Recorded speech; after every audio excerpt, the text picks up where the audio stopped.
안녕하세요, 여러분. 오늘은 방송 스타일을 한번 바꿔보았어요. 새로운 방식이 어떤지 시청해 보시고 댓글 남겨주시면 참고하겠습니다. 오늘 나눠볼 책은 사람은 왜 만족을 모르는가 라는 책입니다. 2007년 8월에 에코의 서재라는 출판사에서 출판된 책이고 저자는 로리 애슈너와 미치 에이어슨이라는 상담 심리 전문가입니다. 그들은 이 책을 통해 끊임없이 불만족을 호소하는 사람들의 유형을 7가지로 나누어 진단하고 그 해결책을 제시하고자 했다고 합니다. 7가지 유형 중에서 오늘은 나는 왜 제 짝을 찾지 못하는가 라는 챕터를 함께 나눠볼까 합니다. 상대를 처음 만난 자리에서 10분도 채 안 되어서 내 타입이 아니야 라던가 또는 상대의 결점이 거슬려서 지금 헤어질 결심을 하는 사람들은 이별할 때 상대의 태도를 이유로 삼지요. 하지만 이유가 정말 상대 때문이기만 할까요? 실은 우리들 모두 그렇지 않다는 것을 알고는 있지요. 그렇다면 도대체 어떤 이유로 도무지 자기 짝을 잘 찾을 수가 없는지 한번 살펴보도록 하겠습니다. 34살의 마크는 해변에서 강아지를 산책시키다 세리를 만났다.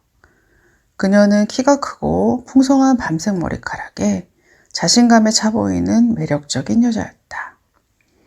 그들은 첫눈에 사랑에 빠졌다. 세릴은 야성적이고 자연스러운 매력이 있었다. 지적인 도시 여자들과 데이트에 익숙했던 마크는 그녀에게서 낯선 세계를 느꼈다. 도자기 공해에 빠져있던 그녀는 항상 진흙투성이로 그를 맞았다. 한 달 후쯤 세릴이 두 사람의 관계에 대해 진지하게 말하자 그때 마크의 머릿속에는 여러 가지 생각이 스쳐갔다. 그녀는 메뉴를 고를 때도 한참이나 걸리고 자신이 쓰레기라고 여기는 로맨스 소설을 쌓아놓고 읽는가 하면 무엇보다 그녀가 돈을 꿔준 사람에게 좀 더 강경하게 대하지 않는 것에 대해 마크는 항상 불만을 갖고 있었다. 예술가가 되고 싶은 세릴은 재능이 많았지만 빈털터리였다. 고민에 빠진 마크는 그녀를 닥달하기 시작했고 그녀는 가끔 마크 때문에 울었다. 둘 사이에 문제가 생긴 것을 안 마크의 친구들은 이렇게 말했다. 도대체 제정신이니? 세릴은 아름답고 창의적인 사람이야. 그리고 그녀는 널 사랑하고 있어. 도대체 언제쯤 만족할 거야? 마크도 자신이 무엇이 불만스러운지 알 수가 없었다. 자신의 수입만으로도 충분한데 왜 세릴의 수입이 문제가 되는지 알 수 없었다. 8개월 후 세릴과 헤어진 마크는 2명의 여자를 더 만났지만 아주 잠깐 사귀었을 정도였다. 어느 날 마크는 극장에 영화를 보러 갔다가 우연히 세릴과 그녀의 새 애인과 마주쳤다. 마크가 보기에 그 남자는 좋은 사람처럼 보였다. 왜냐면 세릴이 세상에서 가장 훌륭한 여자인 것처럼 바라보고 있었기 때문이었다. 왠지 모르게 마크는 마음이 아팠다. 마크는 마침내 이렇게 결론을 내렸다. 내 기대치가 너무 높을지도 모르죠. 하지만 어쩌겠어요. 계속 찾다 보면 언젠가는 나한테 맞는 사람이 나타나겠죠? 여러분은 마크의 이야기 어떻게 들으셨나요? 기다리다 보면 마크의 말처럼 언젠가는 자신에게 맞는 사람을 만나게 될까요? 저는 마크가 새롭게 마주친 세릴의 새 연인을 묘사한 말이 아주 인상 깊었습니다. 그는 좋은 사람 같았다. 왜냐면 세릴이 이 세상에서 가장 훌륭한 여자인 것처럼 바라보고 있었기 때문이다. 처음에 마크는 그동안 만나온 여성들과 달리 야성적이고 내추럴한 매력이 있는 세릴과 사랑에 빠졌는데 점점 관계가 깊어질수록 그녀의 매력보다는 그녀의 부족함이나 결점에 포커싱하는 모습이 되었지요.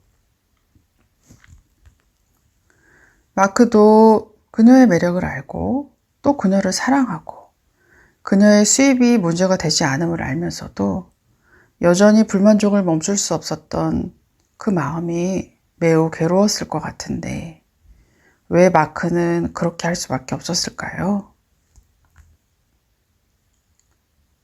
이 책의 저자는 이런 증상을 가진 사람들을 이렇게 진단합니다. 자신에게 어울리는 사람이 없다며 이 사람 저 사람을 만나고 다니며 완벽한 상대를 찾는 것은 자기 스스로에게 부족한 점을 상대가 갖고 있기를 바라는 마음과 바로 그 열등감과 보상심리에서 나오는 것이다 라고 말이죠. 자신을 온전한 존재로 여기지 않기 때문에 자신을 충분히 비춰볼 수 있는 거울과 같은 존재를 필요로 한다고 합니다. 이것을 저자는 별을 찾아 헤맨다 라고 표현했는데요. 즉, 자신의 정체성이 모호하기 때문에 자신을 온전한 존재로 인식하기 위해, 다시 말해 자신을 비춰볼 수 있는 대상이 필요하다는 것이죠. 어렸을 때는 부모가 그 역할을 해줍니다. 너는 사과 소스를 좋아하지? 이거 맛있겠다. 어때? 맛있는 거 먹으니까 기분이 좋지? 이렇게 해요. 이런 대화들을 통해 아이의 정체성을 심어주는 기초적인 역할을 합니다. 하지만 이것이 제대로 이루어지지 못하면 어른이 되어서도 모호한 정체성을 가지게 되고 그리고는 이것을 완벽한 상대의 모습을 통해 비춰보며 보상받고자 한다는 것이지요.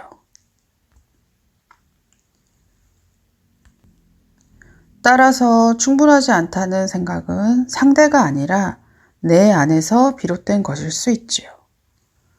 너무 오랫동안 불만족 속에서 살아왔기 때문에 충분하다는 것을 인정하고 싶지 않을 수도 있고요. 스스로 충분하다는 느낌을 갖지 못하면 어떠한 사람도 받아들이기가 힘들어요. 친밀감에 대해 늘 주저하게 되지요. 혹시 나의 자유를 포기해야 하는 것은 아닐까? 그가 나를 숨막하게 하지는 않을까? 상대가 너무 많이 요구해서 나에게 남는 것이 없게 되지는 않을까? 혹은 버림받을지 모른다는 두려움도 존재합니다. 나의 본 모습을 보면 더 이상 나를 사랑하지 않을 것이라는 두려움이죠. 이런 두려움을 가진 사람이 먼저 이별을 구해서 자신을 보호하고자 하는 것은 매우 인간적인 행동인 것이죠.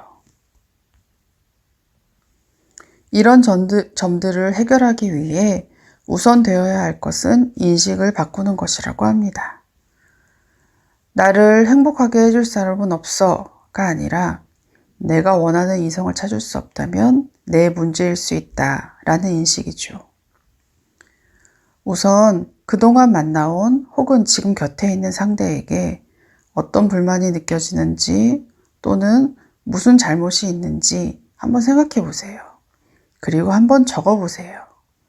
다 적고 나서 혹시 그것들이 나 자신의 부족한 점을 반영하고 있지는 않는지 한번 떠올려 보세요.